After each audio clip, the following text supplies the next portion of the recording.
And we're live. Harley, I'm not Jewish, so I didn't get the birthright thing, but from what I hear, there's a ton of fucking going on these birthright trips. Did you get laid on your birthright trip? Actually, like one time it was, yeah, and it was Nice. the soldier speaks Hebrew and the locals speak Hebrew, but the soldier, like he's like our guide, he spoke English and Hebrew and was able to set it up with me just standing there while he said everything and kind of middleman back. And I was just like, yeah, What? yeah, sure. He set up Okay, a soldier. yeah, he set it all up. Yeah, fully. Was like the other guy 100%. cute? He was got the tightest ass I ever seen.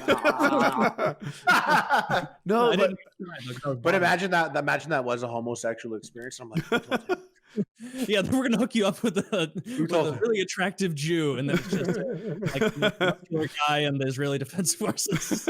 No, Wait, but so wow, they Israeli got you girl laid? or someone else on the trip with you?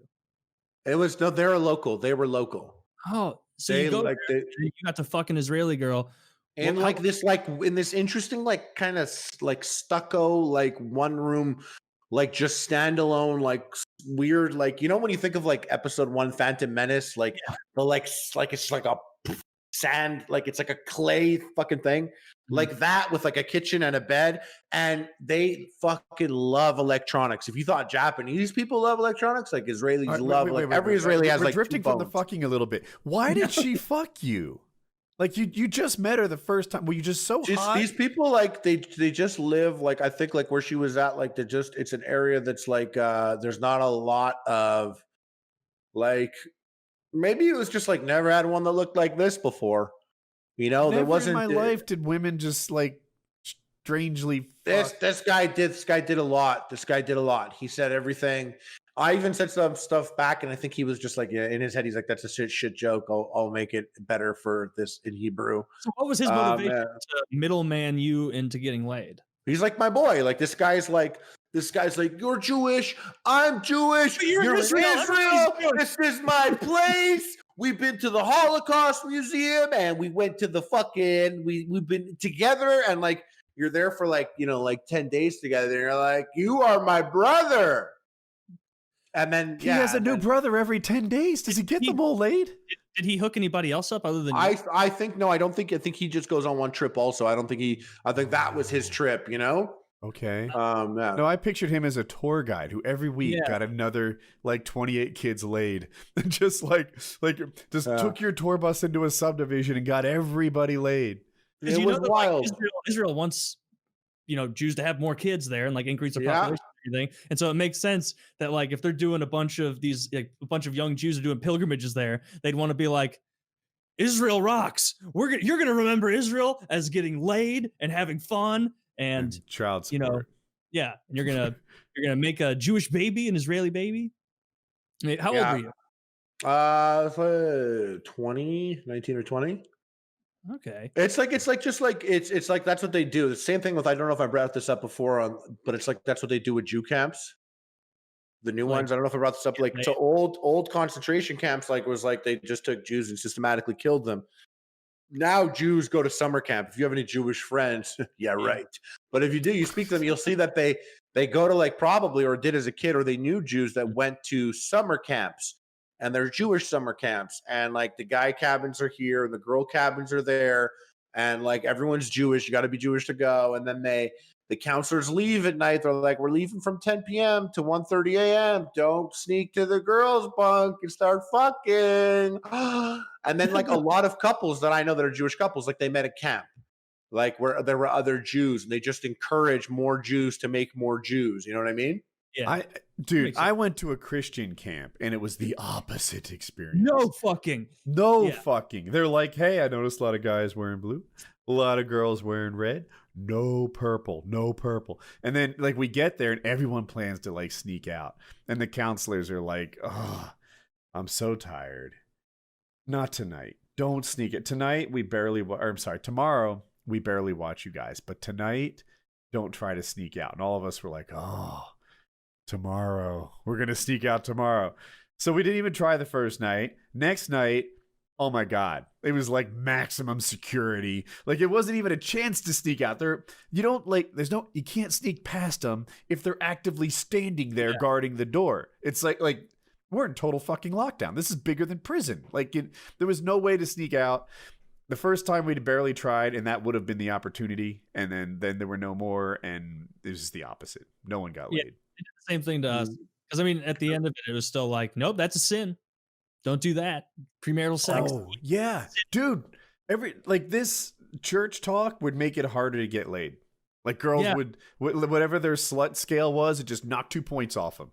Yeah, you're just like, you're hoping it's going to go well that evening. And it's like, well, for the fourth time, we're going to talk tonight before free period for all you guys about how women who spread their legs are whores and Satan's whores. And he'll torture you forever. And it's like, dude, you are the biggest cock block right now. You can't talk about Noah or something, you bitch. Help us out. My friend was he and his girl had been sexually active like 100 times, and then she's like, you know what? I'm shutting this down. I've determined that we're making a mistake. And it's like, you're going to hell already. You're already going to hell. So you want to go to hell? Get out of you or what? It only lasted a week or so of it. They're going to become a born again virgin, which is like some new age Christian-y thing. But it's like, first of all, Jesus and all that's real. He is not falling for a born again virgin thing. Like you're not going to fool him with that. Like you're just wouldn't he though? Because remember that whole story with him and Mary Magdalene? Yeah, but you just would ask for forgiveness for that and not do it moving forward. Not this whole thing where it's like, well, now you're a born again virgin. Like, yeah, well, I don't think that ship has sailed. You gotta mean it though. You have to mean repentance. It doesn't mean you're a virgin again. If you kill someone, you repent for it. You're still a murderer. On the topic of Israel and just what we were talking about before, like one story that I got when I was there that they shared that I'd never heard before was that like in the 80s, and as some of these things might be wrong, but over the grand scope of it is pretty accurate. In the 80s, they made the F-16 like fighter jets and like shopped them around. And obviously they bring it to like America first. And at the time, the USA was just like, oh, we don't need this shit right now. No one needs this shit. Who's trying to buy this fighter jet? This is like the craziest fighter jet. Like it's so expensive. And they brought it to Israel next. And Israel was like, yeah, we'll take a couple of those. And apparently, like very quickly after learning how to fly their F-16s, they just flew overnight to Iraq and bombed the beginnings of a nuclear power plant. They were building a nuclear power plant. Oh, I'm sure. In Iraq in the 80s. And Israel just like bought F-16s. Like, oh, it's cool. And they got in like F-16s with like F-15A escorts, like flew to Iraq, bombed this nuclear reactor, and went back. And like the next day, like woke up, like the world woke up, was like, are you fucking crazy? You can't fly to another country and bomb their you can't do something like that. That's literally terrorism. Because we're allied with the United States. So yeah, but like, you know, what are you gonna do about it? Yeah, and a lot of Americans too are like, bro, like fuck Israel, like you can't do shit like that, you know. And people are like, this is like terrorism, and Israel was like, no, like to be honest, we don't want that guy.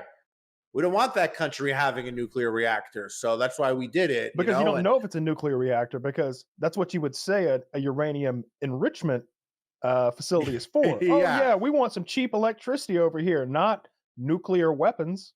Yeah. Well, that was it. That's like, you know, that's where it comes from. Like, they were just straight up, like, call it paranoid or whatever. But we're like, there's no way a country next to us is going to build a reactor and just exist where they went and they bombed it. I'm talking about how Israel overnight just flew to Iraq and bombed like a reactor, like after buying F-16s, which nowhere else in the world had any F-16s. And they bombed to the ground and they got shit on by the world for it. But like their policy is, their foreign policy is kind of just like, do whatever you want. If you're a threat to us and you're doing some shit, and we can stop it, we're just going to stop it. And like, that's it. And they did get shit on. And then years later, you know, like, it's like the war on Iraq, we're going to find the missing nuclear weapons. And maybe it's bad that attack like drove it to be more secret. the nuclear weapons or whatever. But at the same time, it's like that's like, you know, I think people were just happy with less nuclear reactors in the world in the long run. At the end of the day, you know, like who knows what the timeline is, but like there was that war on Iraq at that time. Like who knows how things would have been if there was nuclear weapons involved or whatever. But they're just like a wild ass country. They're like, yeah, we'll take those F-16s, but we're flying tonight and we're going to bomb a fucking nuclear reactor, basically act of war. Are they fueled up? We're going to act of war. And I'm sure that it truly was a nuclear reactor, just like the nuclear weapons in 2003 that were definitely there.